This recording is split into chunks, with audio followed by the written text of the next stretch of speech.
Slow, fala de impeachment. Impeachment, Slow. Pô, Slow, tem que falar de impeachment, né, cara? Esse golpe aí, Slow, não vai falar nada, não? Olê, olê, olê, olê, é o impeachment chegando aí. Mas, Slow, você tem que falar alguma coisa, cara. Tá bom, vamos falar de impeachment, então.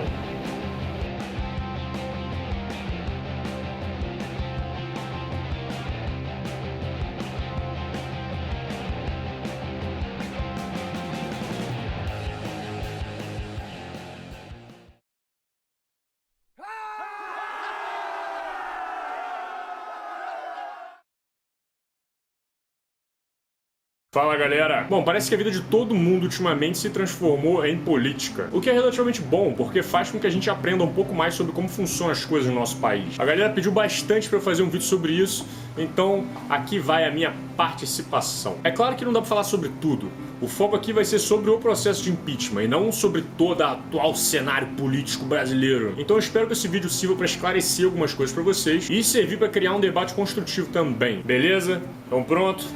Então, vambora! Bom, quando a gente vive numa democracia, da mesma forma que existem ferramentas legais para que o povo eleja o seu representante, também existem ferramentas legais para você tirar esse representante dali. Caso não exista a possibilidade de tirar ele dali, me desculpa, mas te enganaram e você está vivendo em uma ditadura. E esse processo de retirada do mandato de um líder político é o tão falado impeachment. A impugnação de mandato eletivo, ou popularmente conhecido impeachment, é um direito nosso do cidadão brasileiro e está presente na Constituição no artigo 85 e na Lei 1079 de abril de 1950. Então a parada é, de acordo com essa lei, um presidente pode ser legalmente deposto se ele recebeu uma denúncia válida de um crime comum, poderia ser furto, lesão corporal e mais um monte de exemplo aí, denúncia válida de abuso de poder, desrespeito à Constituição, é tipo o presidente sair querendo fazer qualquer coisa ignorando a Constituição inteira, violação dos direitos pétreos, são aqueles direitos nossos que não podem ser mudados nem por emenda constitucional, são os direitos de garantias individuais, a separação dos três poderes e, por fim, uma denúncia válida sobre crime de responsabilidade. Ah, é esse aí, ó. É esse aí. Bom, se você olhar na Constituição, na lei de impeachment, você vai ver uma lista enorme que engloba todos os crimes de responsabilidade que um presidente precisa evitar para se manter no cargo. Então, se um presidente atentar contra a União, o exercício dos direitos políticos individuais e sociais, a segurança interna do país e entre várias outras razões, é direito de impeachment para o povo. Bora! Mas, Oslo, como que inicia esse processo? Beleza, vamos supor que você acorda um dia num país de 200 milhões de habitantes. Você odeia o presidente e quer que ele saia a qualquer custo. Você pode pedir um impeachment? Ha, claro que não, porra. Na verdade, sim. Mas para que ele seja concluído, existem algumas regras pro jogo. Ainda bem, né? Porque senão qualquer maluco ia chegar e ia tentar chutar o presidente todos os dias pra fora. De acordo com a nossa Constituição, qualquer cidadão acima de 16 anos e com título de eleitor tem direito a iniciar um processo de impeachment. Mas para isso existem passos a serem seguidos. Vamos lá, manual do impeachment. Primeiro você vai precisar ter provas ou evidências de que o presidente cometeu um crime comum ou de responsabilidade. Esquece essa ideia de baixo-assinado, que isso não serve. O segundo passo é você apresentar esse documento à Câmara dos Deputados. E lá o presidente da Câmara vai avaliar se o pedido de impeachment é válido e vai ser aberto ou não. E se ele decidir que sim, será formada uma comissão especial para julgar o pedido de impeachment. E para que ele seja levado à frente, ele vai precisar ter pelo menos 2/3 dos votos dos deputados a favor do impeachment, que no nosso caso hoje seria um total de 342 votos entre 513 deputados. Aí o presidente sai fora? Não.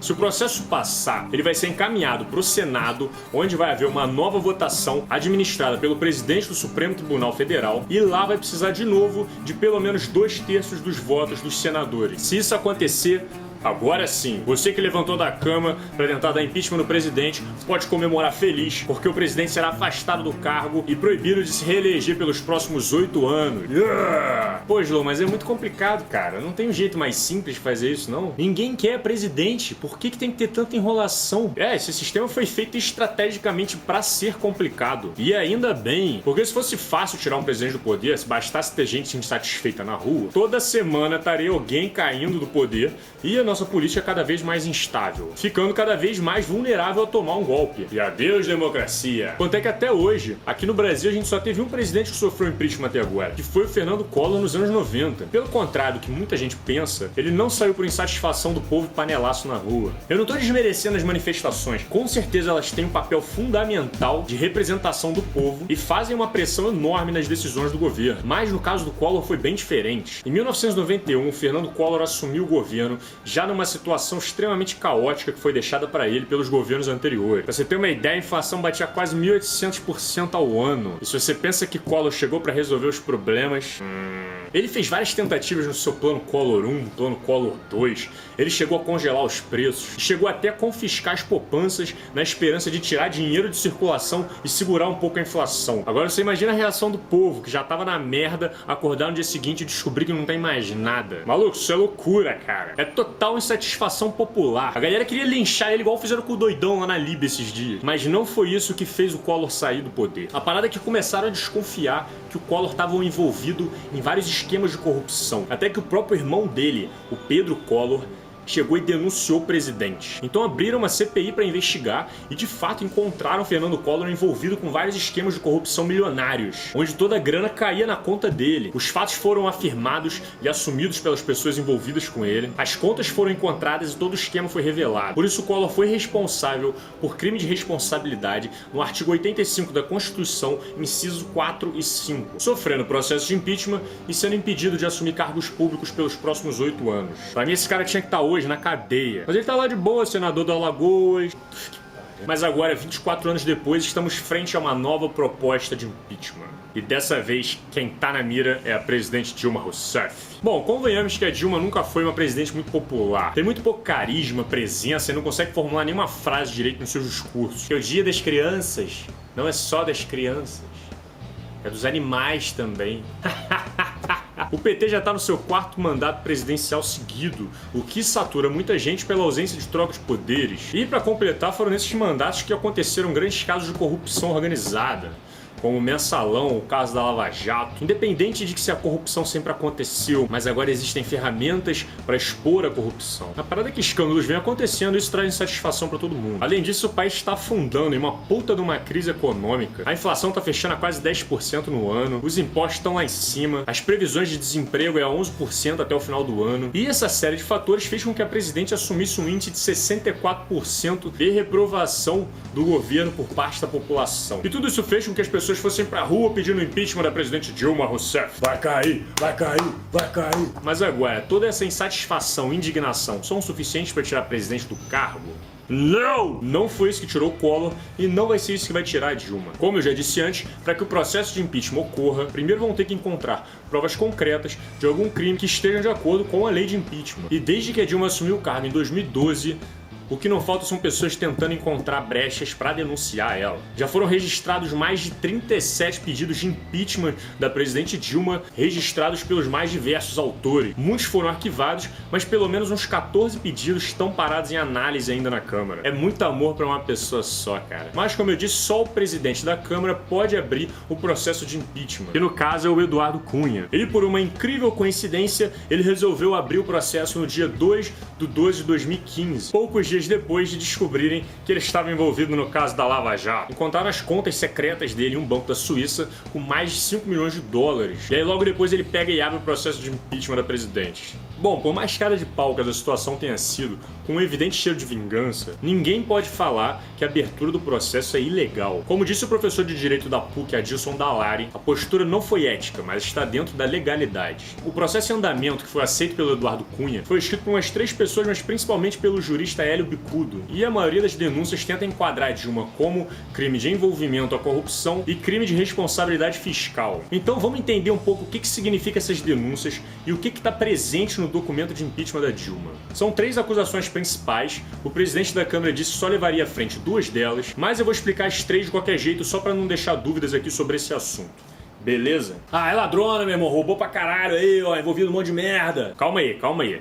É assim, se a Polícia Federal descobrir provas concretas do envolvimento da Dilma com o escândalo de corrupção da Petrobras, aí ela pode sofrer impeachment. E simplesmente alguém chegar e falar que sabia que ela estava envolvida não é uma prova. Para ser uma prova séria, eles precisariam encontrar uma transferência bancária, um depósito, uma conta fantasma, igual encontraram a do Cunha, a do Collor, ou talvez até evidências de um patrimônio não registrado, igual estão tentando fazer com o Lula agora. Mas, Slow, todo mundo sabe que ela tá envolvida, cara. Só não vê quem não quer. Tá, mas enquanto não encontrarem provas sólidas, a polícia não pode fazer nada. Enfim, caso encontrarem, aí sim a Dilma seria acusada de corrupção e a coisa ia ficar mais feia pro lado dela. Mais feia ainda, né? Porque a coisa já tá bem feia. Mas essa denúncia precisaria estar explícita em outro pedido de impeachment, porque o atual, que é o que o Hélio Bico propôs, que é o que está em tramitação agora no Congresso, acusa o presidente de outros crimes. E uma dessas acusações é o crime de improbidade administrativa. Se a gente olhar na lei de impeachment, a gente encontra no artigo 9, crimes de responsabilidade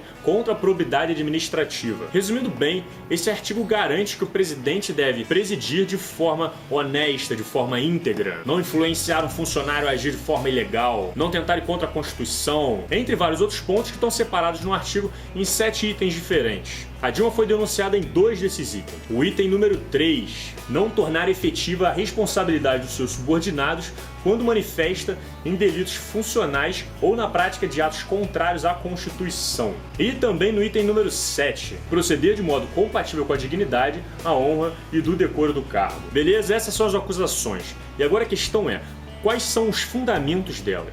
Bom, a Petrobras até poucos anos atrás era vista como a grande promessa do futuro brasileiro. As ações subindo a cada dia, a empresa financiando vários cursos de engenharia para empregar cada vez mais gente, um reconhecimento internacional. Hoje uma ação da Petrobras tá valendo quase o preço de uma passagem de ônibus. A galera tá jogando bafinho.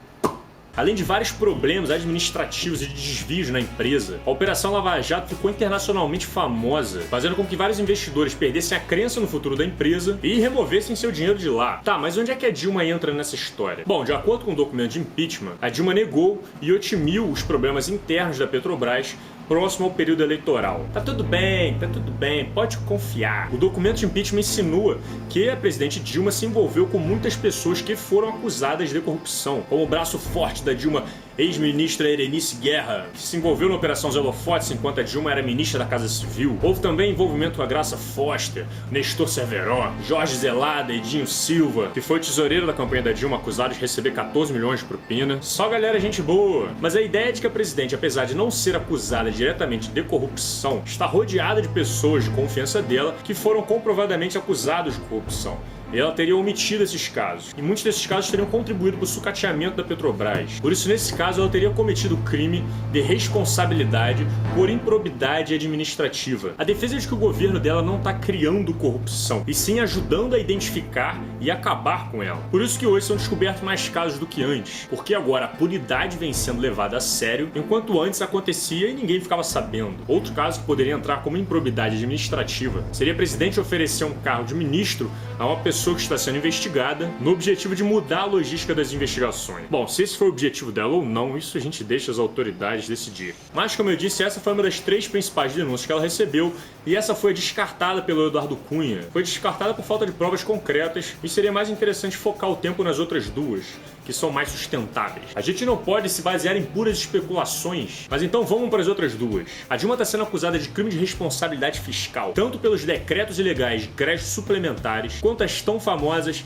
pedaladas fiscais. São 2 coisas diferentes, então vamos falar um por um. A parada é que durante o governo Dilma, em 2014 e 2015, a presidente fez uma série de decretos que resultaram na abertura de créditos suplementares. Que porra é essa, João? De acordo com a Lei 4.320 de 1964, os créditos suplementares são utilizados para tapar o buraco na economia quando os créditos orçamentários são suficientes. O nome já diz, é tipo literalmente um crédito suplementar. Esses créditos que a Dilma retirou nos decretos, somados, equivalem à quantia de 18,4 bilhões de reais. Até aí tudo bem, decretar créditos suplementares é uma ferramenta legal do governo e ela está aí para ser utilizada. A parada é que existem regras para que esses decretos sejam realizados, senão vira festa e a inflação, ó, e uma delas é de que, no caso de 2015, a presidente só poderia decretar créditos suplementares caso eles estivessem dentro do orçamento anual, de acordo com a meta fiscal pré-estabelecida para aquele ano. Então, tipo, o presidente pode decretar crédito suplementar, mas é importante que esse esteja de acordo com a meta fiscal proposta para aquele ano. Caso não esteja de acordo com a meta fiscal, o presidente não pode assinar o decreto diretamente. Ele precisa ser encaminhado antes para o Congresso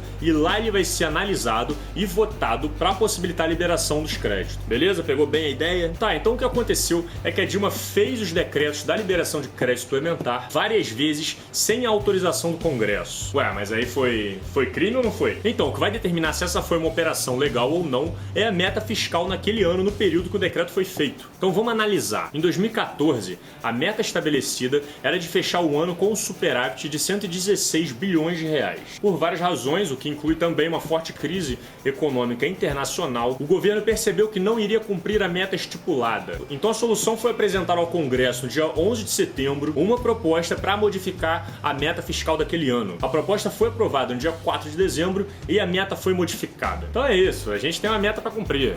Se a gente não cumprir, a gente muda a meta. E aí quando a gente alcançar ela, a gente dobra a meta depois. Já no ano passado, em 2015, a meta de superávit era de 53,3 bilhões de reais. Mas, novamente, a presidente apresentou um projeto no dia 22 de julho que modificaria a meta para 5,8 bilhões de superávit. E esse projeto mais tarde foi alterado pela Lei 5 de 2015, que previa baixar a meta ainda mais, atingindo 119 bilhões de déficit. Caraca, viu pra onde a meta foi ali, cara? Cadê a meta? E essa foi aprovada pelo Congresso alguns meses depois, no dia 2 de dezembro de 2015. Bom, aparentemente, por mais incorreto que pareça, baixar uma lei para modificar a meta fiscal não configura crime. O crime seria você não cumprir a meta fiscal, porque dependendo das variáveis durante o ano, talvez o governo se sinta forçado a ter que modificar essa meta para poder cumprir com as suas obrigações. Mas esse processo também não é tão simples. Ele primeiro precisa ser aprovado pela Câmara, para depois ser aprovado pelo Senado. E aí você já viu, né? O grande problema dessa história é que, como eu já disse antes, o presidente realizar decretos de créditos suplementares sem aprovação do Congresso, o decreto precisa estar de acordo com a meta fiscal daquele ano. Agora olha só onde está o problema. Menino.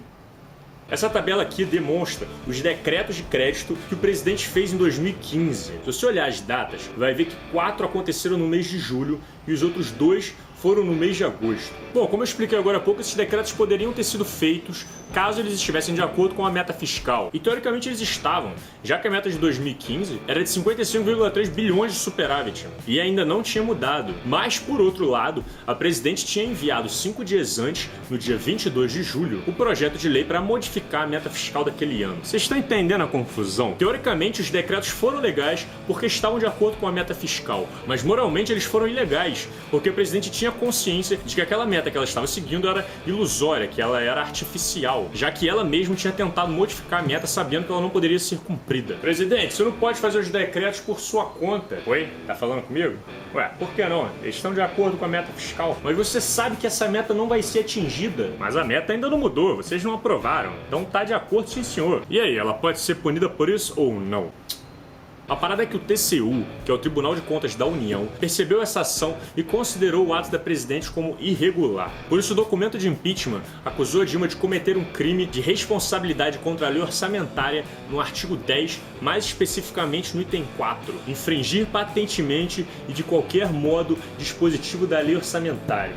E também no item 6, ordenar ou autorizar a abertura de crédito em desacordo com os limites estabelecidos pelo Senado Federal sem fundamento na lei orçamentária ou na de crédito adicional ou com inobservância de prescrição legal. A defesa do governo é de que os decretos estavam de acordo com a atual meta vigente. E caso os decretos não fossem feitos rapidamente, isso traria sérios problemas para a nossa economia, pois iria ocorrer uma falta de verba em vários setores públicos, prejudicando ainda mais a situação econômica do país. Mas agora vamos à denúncia mais polêmica e falada de todas: as pedaladas fiscais. Essa é a terceira denúncia explícita que consta no documento de impeachment contra a presidente. O documento acusa o governo de ter feito um empréstimo com instituições financeiras para pagar as suas dívidas públicas. Então o que aconteceu foi o seguinte: o governo tem um contrato com várias instituições financeiras, como a Caixa Econômica Federal, o BNDES, o Banco do Brasil, onde todos os meses o governo deveria enviar para esses bancos um valor referente a programas sociais, como Bolsa Família, ou Minha Casa Minha Vida, o seguro-desemprego, entre vários outros. Daí o pessoal vai lá nas agências bancárias e retira o dinheiro. Opa, tudo bem? Vim aqui buscar o dinheiro. Tudo bem até aí. O problema foi a partir de 2013,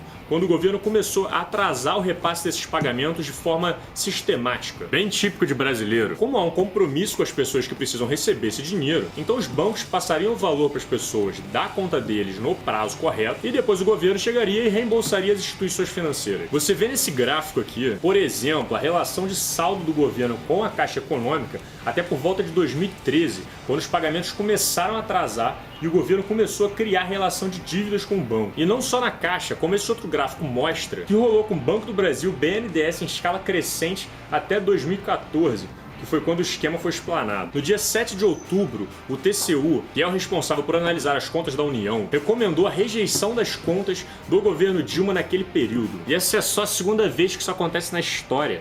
Aparentemente, a primeira vez foi lá em Getúlio Vargas em 1937. De acordo com as análises, as contas do governo contam com 106 bilhões de reais em irregularidades administrativas, sendo 40 bilhões só pelas pedaladas fiscais. Talvez os atrasos nesse repasse tenham sido uma resposta à crise econômica do momento e o governo não poderia desonrar seus compromissos com a população atrasando os pagamentos, mas a conclusão do TCU foi que o governo atrasou os pagamentos de propósito na tentativa de melhorar artificialmente os resultados nas contas do governo, a chamada maquiagem fiscal. O que faz sentido, já que em 2014 foi o período de eleições e seria bastante interessante para Dilma que nesse período as contas estivessem melhores do que realmente estavam, além da facilidade de poder tirar créditos por decreto, e por essa razão o jurista Hélio Bicudo denunciou a presidente Dilma pelo artigo 11 da lei de impeachment no item 2, onde diz que é crime abrir créditos sem fundamento em leis ou sem as formalidades legais, e também no item 3, onde diz que é crime contrair empréstimos, emitir moeda correntes ou apólices ou efetuar operações de crédito sem autorização legal. Além do artigo 36 da responsabilidade fiscal, onde diz ser proibida uma operação de crédito entre a instituição financeira e o ente da federação que a controle. O governo se defendeu dizendo que é uma hipocrisia o TCU aprovar as rejeições de contas por causa das pedaladas, porque elas já vinham acontecendo desde 2000, na época do Fernando Henrique, e isso nunca tinha sido questionado. Que a pedalada é um procedimento comum no repasse dos valores do governo aos bancos, quando o governo não tem condições de fazer o pagamento no momento. Bom, o que eu acho dessa situação é o seguinte: é óbvio que tudo isso está acontecendo, é uma politicagem do cacete. Não é à toa que se chama política. Todo mundo lá dentro tem algum interesse por trás. Pode ser um interesse positivo para a sociedade ou não, mas tem. Então não adianta a gente se prender a essa ideia de que existe um vilão que quer dar um golpe e um herói que quer vir para salvar a pátria. Porque sempre que surgem heróis e vilões na política dá merda. O que me preocupa é: a Constituição está sendo seguida de forma correta? Se sim, beleza. Foi apresentado um documento de denúncia formal acusando a presidente de vários crimes e esses fundamentados em leis. Os que não eram bem fundamentados foram descartados e os que tinham mais embasamento foram levados à frente. O processo de impeachment está acontecendo todo no passo a passo de acordo com o protocolo. Então não adianta a galera ficar gritando que o que está acontecendo é golpe, porque não é golpe. Para ser golpe, a oposição teria que estar atropelando o procedimento, descumprindo as leis e pegando atalho para chegar no poder. A não ser que o pessoal esteja subornando e comprando voto lá dentro para poder manipular o processo de impeachment. Mas aí nesse caso, cedo ou tarde a gente vai descobrir e as pessoas devem estar investigando esse tipo de coisa. Pode até estar rolando uma certa malandragem na forma das denúncias, mas o que importa é que essa malandragem seja embasada na Constituição. E o governo tem o mesmo direito de defesa para usar essas brechas da Constituição para poder virar o jogo. E é isso que eu quero ver. Se o governo acusa a oposição de girar a Constituição ao contrário do avesso para conseguir o que eles querem, então o governo tem a mesma capacidade de fazer isso para se proteger. E esse é o jogo, cara, contando que todas as jogadas estejam de acordo com as leis. E o importante é que todo o passo a passo do processo de impeachment seja respeitado, onde envolve debates, votações e tudo isso aí que a gente está acompanhando. E até o final a gente vê quem soube usar melhor a Constituição e vai vencer essa etapa. Mas aí é preciso ficar esperto também, porque a regra que vale para um, vale para todo mundo. Se a Dilma cair por causa de pedalada fiscal, o que não vai faltar é governador e prefeito correndo o risco de cair também pelos mesmos motivos. Então vamos abrir o olho e tomar cuidado com as acusações que a gente está tentando fundamentar, porque elas vão se tornar válidas daqui para frente. Ah, Slow, a gente não pode seguir a Constituição assim à risca, cara. Você tá sendo ingênuo. Tem um monte de leis que são absurdas. Tá, eu concordo, mas então a gente precisa lutar para modificar essas leis absurdas e não simplesmente ignorar elas porque você não concorda. Porque se for para ignorar, a gente pega e joga a Constituição no lixo e vive uma anarquia. Se a gente começar a escolher quais leis valem, quais não valem na hora da gente seguir um procedimento, a Constituição perde seu valor. Mas então é isso, enquanto o protocolo estiver sendo seguido corretamente, a Dilma pode ficar, a Dilma pode cair, que nenhum desses casos vai ser golpe, vai ser política. Mas agora, se ela cair, se prepara, cara, porque quem assumir vai ser o Michel Temer e o Eduardo Cunha, que é o mais asiático de fliperama da história, vai ser o vice. Isso significa que o Eduardo Cunha, que foi acusado já de crime de corrupção com provas concretas, pode acabar assumindo o posto de presidente dependendo da situação. Sem contar que o PMDB vai estar como chefe do executivo, do legislativo e do judiciário, o que é bem perigoso para nossa democracia. Agora o Supremo Tribunal Federal está tentando abrir um processo de impeachment contra o Michel Temer também, pelas mesmas razões que a Dilma foi denunciada, pelos decretos ilegais de créditos suplementares. Eu não sei se isso vai acontecer, mas caso aconteça, a gente vai se dar de frente com duas situações. Se ele sair até antes do final desse ano agora, o governo vai realizar novas eleições diretas num prazo até de 90 dias. Mas se prepara que nesse período quem assume a presidência é o Eduardo Cunha. E a segunda opção, que é se ele sofresse impeachment a partir do ano que vem, que seria a segunda metade do mandato da presidente Dilma, aí ocorreriam novas eleições para presidente também, mas dessa vez eleições indiretas. Ou seja, o Congresso e o Senado iriam votar e escolher um novo representante político para o nosso país. Bom, eu sinceramente não sei o que seria melhor, se é a Dilma ficar ou a Dilma sair. Para chegar a essa conclusão, eu teria que fazer um outro vídeo enorme estudando todas as possibilidades e estratégias dos partidos possíveis de assumir o poder. Quase um curso inteiro de economia. Que por enquanto eu não vou fazer, porque eu sei que eu tô devendo vídeos a vocês e eu preciso continuar trabalhando neles para lançar logo. Mas a minha maior preocupação nesse momento é que a Constituição seja seguida e que a gente realmente não leve um golpe.